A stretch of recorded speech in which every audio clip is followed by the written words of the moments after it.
Good morning, everybody.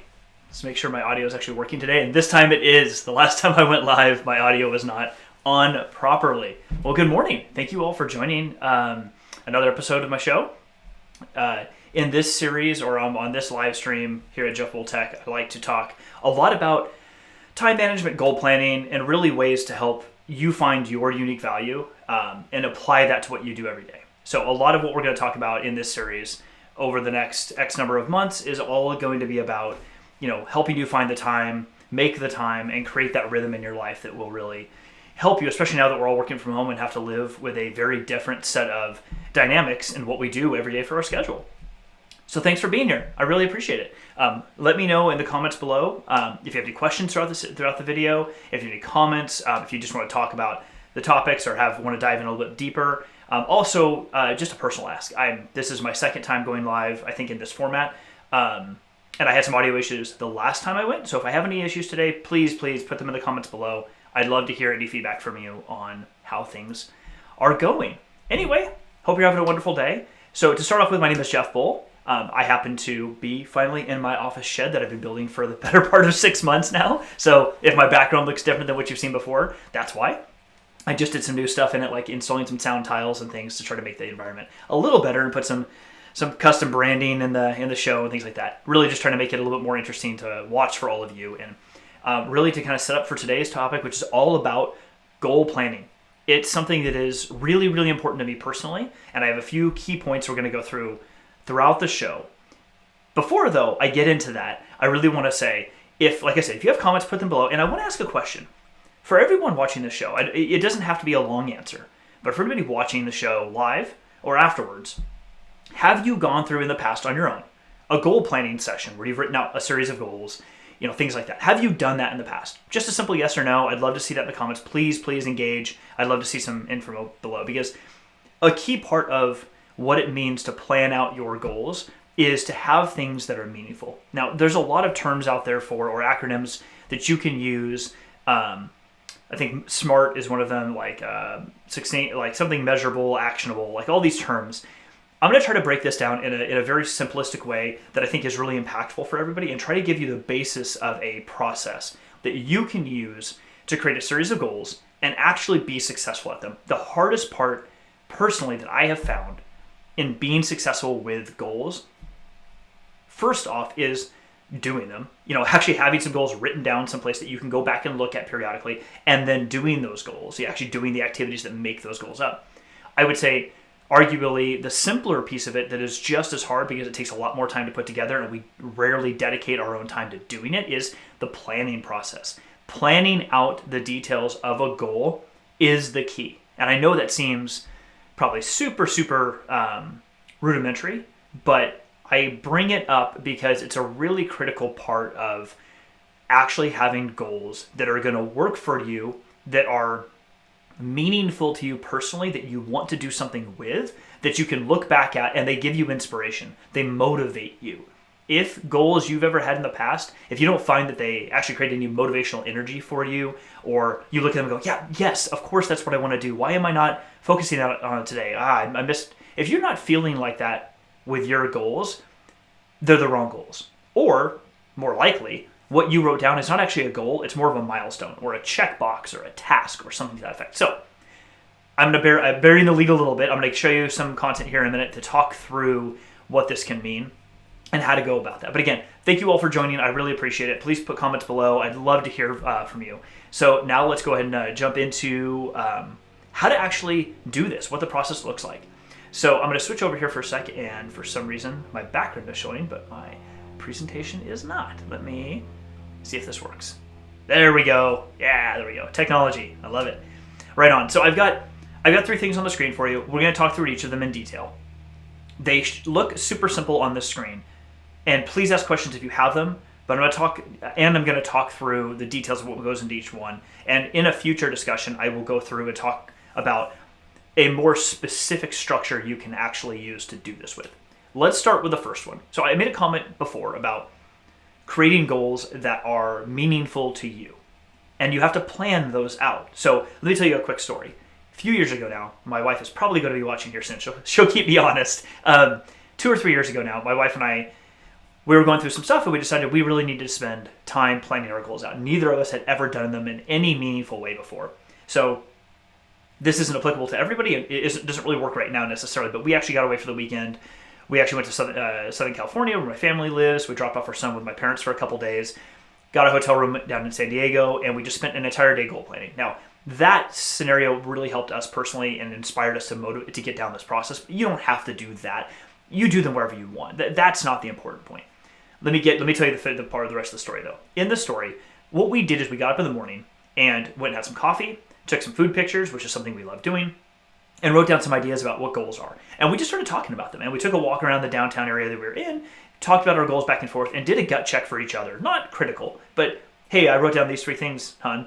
This is what I think my goals are. She replied back saying something to the effect of, it doesn't sound like a goal. That sounds like something you would do on the way to a goal. And we challenged each other for about 20, 30 minutes just talking about it, realizing that what we initially wrote down is a milestone towards something bigger. Mike, thank you so much for joining. Really appreciate it. It was a milestone towards something bigger. So we just kept talking it through, and what we ended up getting to was each of us had 3 goals that we really wanted to focus on. So the reason why I have this first note, 3 of them max, is it's key. I always tell anybody who's planning out goals, 1 or 2 goals every 6 months is the most you should do, period. Now, the 3 on there is for a specific reason, because if you really do have things you really want to tackle, I would say then really 3 is the most you should ever do. 1 to 2 is my guide for most people. I would never encourage anyone to tackle more than 3 goals at a time. And here's really the crux of it. As we're going to talk through the rest of this presentation or the rest of this discussion, you really have to plan out your goals to make them effective and to actually have a path to get them completed. Because as I'm starting to learn more and more myself, it's not necessarily about the outcome. It's not the end result of that goal. What it's about is the journey to getting there. All the things you do in between now and that point is really the completion of the goal. The end result, the goal, is basically a way for you to say, this project, if I look at it from a project management standpoint, this project that I'm working on will be completed once all these tasks and milestones are done. Well, that completion state is your goal. That you've hit the result. It's really forcing you to focus on that journey. Well, if you don't plan out that journey, that roadmap to getting to the end, or the pathway to getting to the end, then it kind of doesn't matter what you put as the end result. You're never going to get there, and it won't be meaningful to you. Even if you do reach it, it's not going to be meaningful for you. So in order to do that effectively, you can't have 5, 6, 7 goals. There's no way that you can do that kind of planning and hit them all with that many. 1 to 2 is really a good sweet spot, because then you have something very key that you can focus on, and you can really focus on in a reasonable period of time. 3 would be the most, because maybe you need to tackle 3, and that's totally fine if that's something you really want to do. Just know that to do this effectively, there's a lot of planning involved. And ask yourself, do you think you can really do that and be effective with your time, your family, your business, whatever, with that much effort around 3 different goals? It's a good question to ask. Okay, so number 2.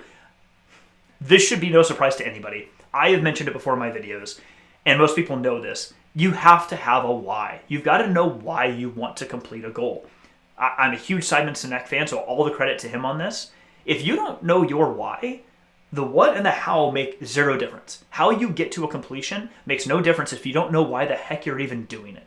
So you need to, as you're writing out your goal, and you go through some iterations, you do this process with a partner. By the way, side note, try to do this with a partner. Your spouse, a best friend, a work colleague, whoever you want, someone you trust, they can give positive feedback back and forth in a constructive way. You need to collaborate with somebody, because if you can collaborate with somebody, it's so much easier to see how you get a different perspective. You don't have to, but it's really, really helpful. And I think honestly, it's one of the most important and most fun parts of this process. You need to know your why. If you can't articulate why you want to complete a goal, how could you ever hope to have the energy to get to that point?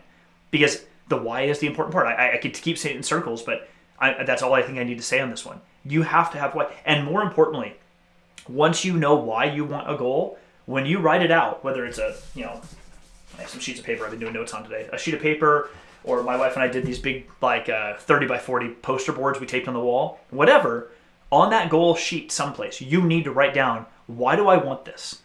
What's the thing that I can look back at all the time that I go, oh, yes. So an example for you, all of you. One of the goals I put down for myself was to feel healthier. It wasn't losing weight. It wasn't all the other things that go into feeling healthier. It was just, I want to feel healthy. That's my goal. But I had to write down a why. And the story for myself was 2 days before that, I had gone to play with my son, who was like 2.5 or so at that time. And when I went to bend over, pick him up, I was like 38. My knees started popping and hurting. I'm like, I'm not even 40 and my knees are killing me. I'm like, I want this goal of be feeling healthy. I know I'll lose weight. I know I'll build healthy habits, but it was because I didn't want my body to hurt by the time I was 40 going to play with my son. Like, I want to be outside riding scooters with him and having a good time. I don't want to be in pain. That sucks. That's not fun. That was my why. So every time I went to go back and check on the goals to see what progress am I making, I could look at that why and say, okay, yes, that's why I wanted this. My knees hurt right now. Okay, what am I doing to get to that point? So make that why super impactful for you, because it's something it needs to be emotional and meaningful for you. All right, lastly, build in rewards. I mean, what's the point of doing a goal process if there's no positive outcome at the end? I mean, granted, the outcome you're getting to is the goal, and knowing that you're satisfied in the fact that you completed a goal and hit that journey, yeah, that is fantastic. And it'd be nice if we all were motivated purely by the love of the journey to an outcome. In reality, we all work really well with the rewards. And knowing that you're going to get something for yourself or do something nice for yourself at the end that's really something you just want helps. It helps a ton. So these don't need to be big deals. If you want to spend a lot of money, that's fine, but there's no necessity for that. A reward is just something you're going to do for yourself that will make you feel good, whatever that happens to be.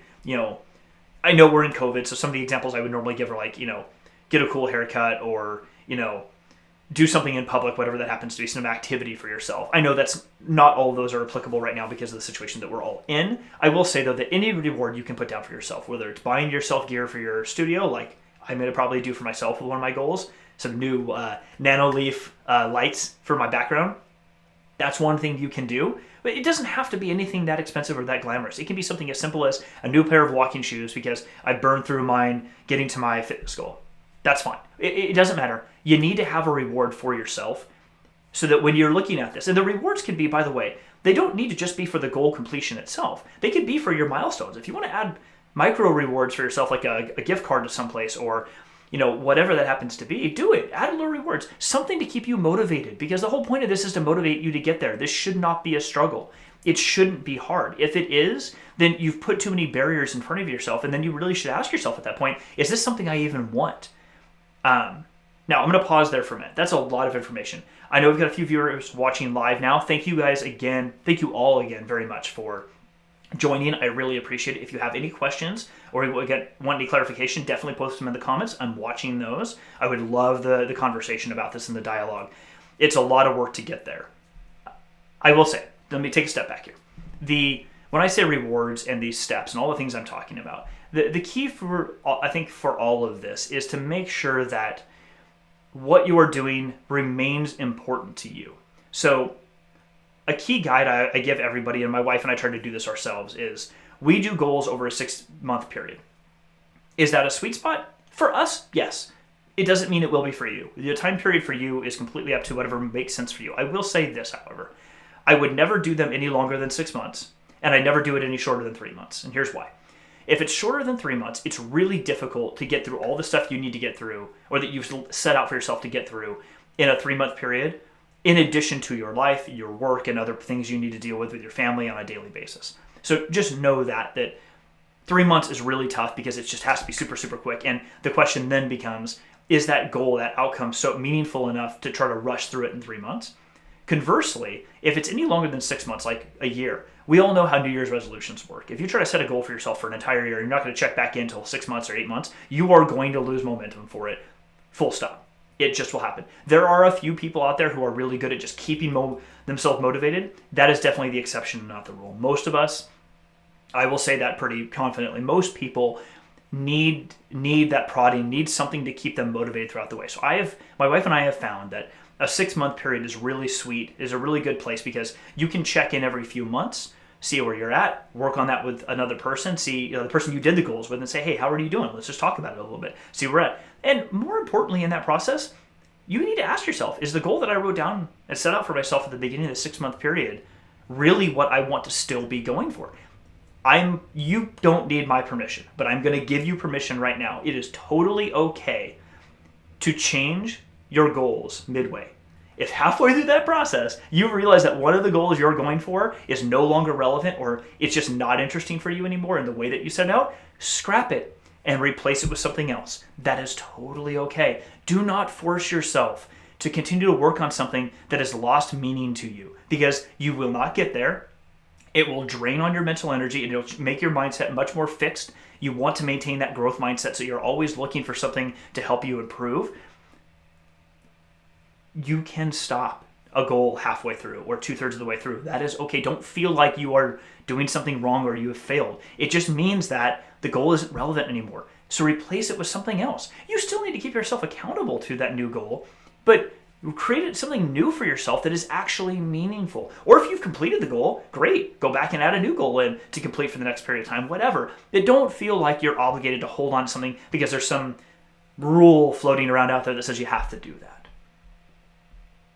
Any questions you have, please put them below. I sincerely appreciate everyone joining today. I know this is a big topic, and I'm going to actually post probably on my website, jeffbultech.com, some more detailed guide with some templates on how to actually go through and do this. Something that my wife and I use, but you can turn that into whatever makes sense for you. So anyway, thank you all so much for joining. I really appreciate it. If you wouldn't mind, I would love you to subscribe to the channel. I'll be going live every week at 11 a.m. Pacific time. That's the target. Every Wednesday at 11 a.m. Pacific time, I'll be going live here on the same channel. So keep up on LinkedIn, Twitter, here on YouTube or Instagram. I'll be keeping updates periodically of what the new topic is going to be and what we're doing. I'd love to see you next week. So hit subscribe on the channel for notifications about that. A like for any of the videos would be fantastic. It really does help the videos boost up there so more people get to see it. And if you have more comments as the time goes by, please add them in. I'm watching those, and we'll use it to iterate the discussion going forward. Thank you all so much. Mike, thank you again for being on the show. I really appreciate it. I'm not sure who else, I can't see who else is on right now, but I really appreciate everybody who joined live and watched. And I will talk to you all very, very soon. Have a great afternoon. I'll see you.